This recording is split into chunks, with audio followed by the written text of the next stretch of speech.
Hello everyone, welcome back to my channel.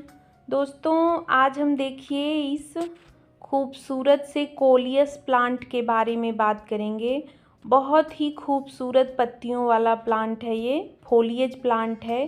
पत्तियों से ही इसकी सुंदरता होती है और आप देख सकते हैं कि इसकी पत्तियां कितनी खूबसूरत है। काफ़ी सारे वेरिएशन में इसकी पत्तियां आती है, काफ़ी सारी वैरायटीज़ की आती है। और अगर आप सिर्फ 5 से 6 वैरायटी भी अपने गार्डन में इसकी लगा लेते हैं या बालकनी में जहाँ भी आपने पौधे लगाए हों, तो वहाँ पे फूलों वाले पौधों को लगाने की ज़रूरत ही नहीं पड़ेगी। ये इतना खूबसूरत लगता है।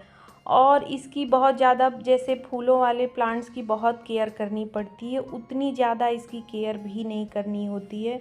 बहुत ही खूबसूरत लगते हैं ये इसकी पत्तियाँ। तो ये एक पेरिनियल प्लांट है, लेकिन इसको सालों साल अपने गार्डन में बनाए रखने के लिए कुछ बातों का ध्यान देना होता है, कुछ केयर करनी पड़ती है, जिससे ये सालों साल चले। तो आज हम उसी टॉपिक पे बात करेंगे कि हम इस प्लांट की कैसे केयर करें, क्या करें कि ये प्लांट सालों साल हमारे गार्डन में बना रहे एक बार आने के बाद। तो देखिए, सबसे पहले यही पॉट की बात कर लेते हैं कि इसे छोटे पॉट में ही लगाएं। 6 इंच, 7 इंच, 8 इंच के पॉट में आप लगा सकते हैं। छोटे छोटे कंटेनर में भी ये बहुत अच्छे से ग्रो करता है। बड़े गमलों में मिट्टी ज़्यादा भरी होती है तो पानी सूखने में टाइम लगता है और ज़्यादा पानी की वजह से ये प्लांट ख़राब हो सकता है। तो इस वजह से आप इसे छोटे गमलों में ही लगाएं। मिट्टी इसकी बिल्कुल वेल ड्रेन ही बनाएं, जैसे कि हर प्लांट की बनाते हैं। लेकिन इस बात का भी ध्यान रखना है कि बिल्कुल मिट्टी सूखनी भी नहीं चाहिए, थोड़ा सा मॉइस्चर रहे उसमें। तो उस हिसाब से आप 40% खाद, 40% मिट्टी और 20% रेत मिला के इस प्लांट को लगा सकते हैं। पानी का भी आपको ऐसे ही ध्यान देना है कि मिट्टी को इसके मॉइस्ट रखना है। ये देखिए, इसमें इस गमले की मिट्टी ये बिल्कुल मॉइस्ट है, बहुत ज़्यादा ना ही गीली है ना ही सूखी है। तो इसकी पत्तियां भी बिल्कुल फ्रेश लग रही हैं। और इस वाले प्लांट को देखिए, इसकी पत्तियां बिल्कुल डल हो रही हैं, झुकी झुकी हैं। तो इसकी मिट्टी देखिए बिल्कुल सूखी हुई है, इसमें मुझे अभी पानी डालना है। तो यही साइन है, बहुत ज़्यादा सूखने नहीं देना है, वरना पत्तियां पूरी झुक जाती हैं और अगर लेट हो जाता है तो प्लांट ख़राब भी होने लगता है। जो पत्तियां झुक जाती हैं, सूख जाती हैं, फिर वो ठीक नहीं हो पाती हैं। तो पानी का भी आपको ऐसे ही इसमें ध्यान देना है।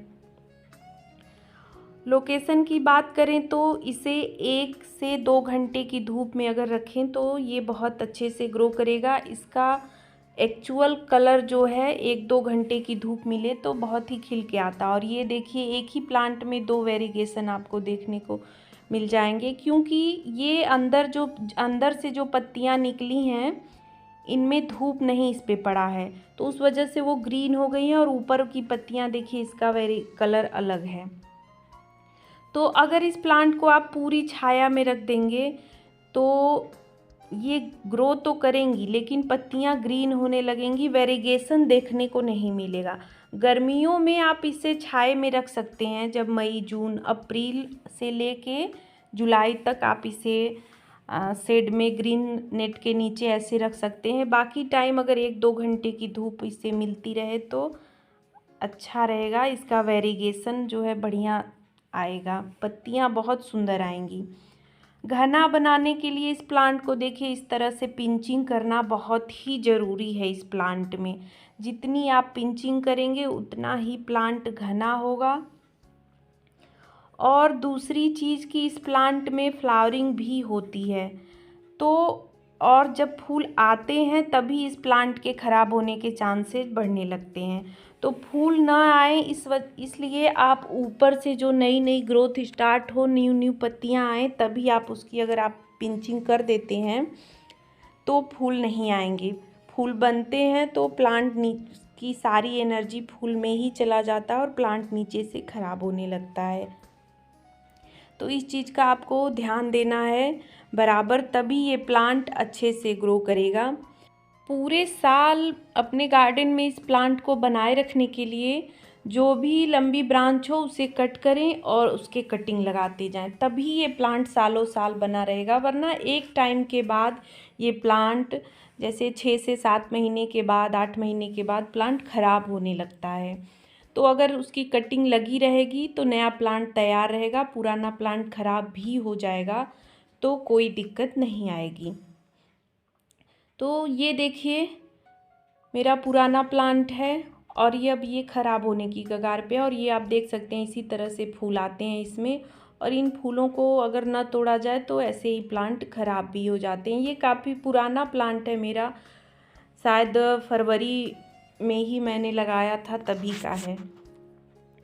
तो अब ये ख़राब हो रहा है, तो अब हमें इसे कैसे बचाना है। वैसे तो इसमें का मैंने कई सारी कटिंग लगा के मैंने प्लांट बना लिया है, लेकिन मैं आपको सिर्फ बताने के लिए ही ये दिखा रही हूँ कि कैसे आप, अगर एक ही प्लांट है तो आप उसे कैसे बचा सकते हैं। तो अब इस प्लांट में आप कोई भी फर्टिलाइज़र डालिए, कैसे भी केयर करिए, ये बचेगा नहीं। इसके बचने के चांस बिल्कुल कम है या नहीं ही हैं। तो एक ही ऑप्शन रहता है कि इसकी जो कटिंग है उसे, ऊपर की जो भी ब्रांच, अच्छी ब्रांच दिख रही हो उसे कट कर लें और उसकी कटिंग लगा के नया प्लांट बना लें। यही एक तरीका है इस प्लांट को बचाने का। तो देखिए मैं सारे ब्रांच को कट कर ले रही हूँ, जो भी हेल्दी हैं, थोड़े अच्छे हैं। तो आप ख़राब होने से पहले ही ये काम कर सकते हैं। तो और अगर ख़राब हो भी रहा है तो भी जो भी हेल्दी ब्रांच हो, जो भी अच्छी हो, थोड़ा उसको कट कर लें और उसकी कटिंग लगा दें। तो देखिए मैंने सारे ही ब्रांच को, इसमें से जो भी थोड़ी ठीक ठाक थी, सबको कट कर लिया है। और इसकी कटिंग लगाना भी बहुत आसान है, बहुत ईजिली ये ग्रो हो जाता है। आप कभी भी इसकी कटिंग को ग्रो कर सकते हैं। तो मिट्टी के लिए मैंने सिर्फ रेत और थोड़ा सा गार्डन सॉइल लिया है। रेत में भी, सिंपल रेत में भी लगाएंगे तो ये बहुत ईजिली, बहुत अच्छे से ग्रो होगा। और इस तरह से नीचे की सारी पत्तियां हटा के एलोवेरा जेल में डिप करके इसे लगा दें। बहुत ही आसान है इसकी कटिंग को ग्रो करना। तो इस तरह से आप इसकी कटिंग को लगा के नया प्लांट तैयार कर सकते हैं। पुराना प्लांट अगर आपका ख़राब भी हो गया तो कोई दिक्कत नहीं होगी।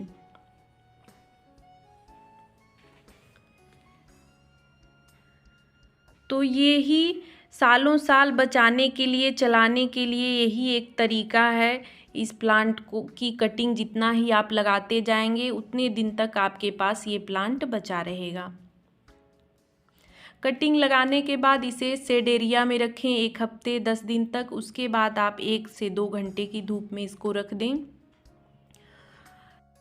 1 महीने बाद आप इसे रिपोर्ट कर सकते हैं। तो बहुत ही इजी टू ग्रो प्लांट है, बहुत ज़्यादा फर्टिलाइज़र की भी इसे ज़रूरत नहीं पड़ती है। 1 से 2 महीने पे आप कोई भी लिक्विड फर्टिलाइज़र डाल देंगे तो ये बहुत ही अच्छे से चलेगा।